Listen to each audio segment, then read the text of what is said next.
Hello everyone, welcome to ANR studios. ఇటీవల కాలంలో సముద్రాలలో విచిత్రమైన సంఘటనలు జరుగుతున్నాయి. అగాధ సముద్ర జీవులు ఉపరితలానికి వచ్చి కనిపించడం, చేపలు, తిమింగలాలు విచిత్రంగా ప్రవర్తించడం శాస్త్రవేత్తలలో ఆందోళన కలిగిస్తుంది. డూమ్స్డే ఫిష్ అనే అపూర్వ జీవి కనిపించడం నుంచి అనేక తిమింగలాలు ఒడ్డుకి కొట్టుకోవడం వరకు ఇవన్నీ పరిసర మార్పులకు సంకేతాలా లేదా ఏదైనా పెద్ద ప్రమాదానికి హెచ్చరికలా?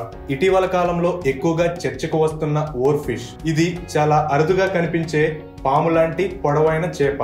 జపాన్ లోకగాథల ప్రకారం ఇది సముద్ర దేవుని దూతగా పిలువబడుతుంది. భూకంపాలు లేదా సునామీలకు ముందు ఇవి ఉపరితలానికి వస్తాయని నమ్మకం.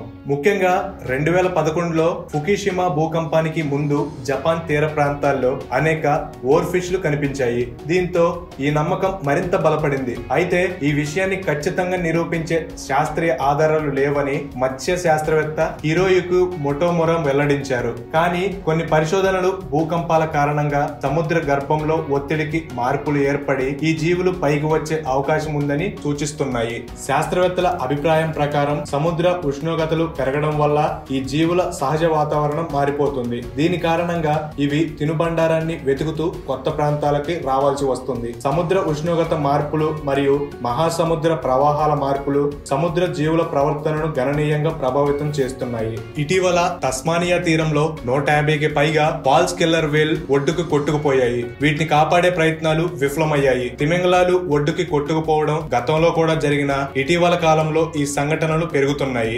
లెవియాథాన్ ఒక మహాసముద్ర రాక్షసం. బైబిల్లో ప్రస్తావించబడిన శక్తివంతమైన ప్రాణి. లెవియాథాన్ అగ్ని ఊదే నోటితో భయంకరమైన రూపంతో నియంత్రించలేని శక్తిగా చిత్రించబడింది. యూదు మత గ్రంథాల ప్రకారం భవిష్యత్తులో మోషియా రాక తరువాత లెవియాథాన్ సంహరించబడుతుంది. కొందరు దీనిని సముద్రం పైన అధికారం ఉన్న ప్రాచీన శక్తిగా భావిస్తారు. ఇటీవల శాస్త్రవేత్తలు శాటిలైట్ ద్వారా సముద్రంలో ఒక అపరిచితమైన భారీ ఆకృతిని కనుగొన్నారు. ఇది కదులుతున్నట్లు గమనించగలిగారు మరియు ఇది లెవియాథాన్ వంటి పురాణాల్లో చెప్పబడిన మహాసముద్ర ప్రాణితో సారూప్యత కలిగి ఉందని కొందరు ఊహిస్తున్నారు. ఈ పరిశోధనలు ఇంకా కొనసాగుతున్నాయి. అయితే ఇది పురాణాల్లో పేర్కొన్న లెవియాథాన్ నిజంగా ఉందా లేదా అనేది తెలియాల్సి ఉంది. ఈ విశేషమైన సంఘటనలన్నీ ఒక ముఖ్య కారణాన్ని సూచిస్తున్నాయి. ప్రపంచ వేడెక్కుతున్న కొద్దీ సముద్రాలు పర్యావరణ వ్యవస్థలలో మార్పులు స్పష్టంగా కనిపిస్తున్నాయి.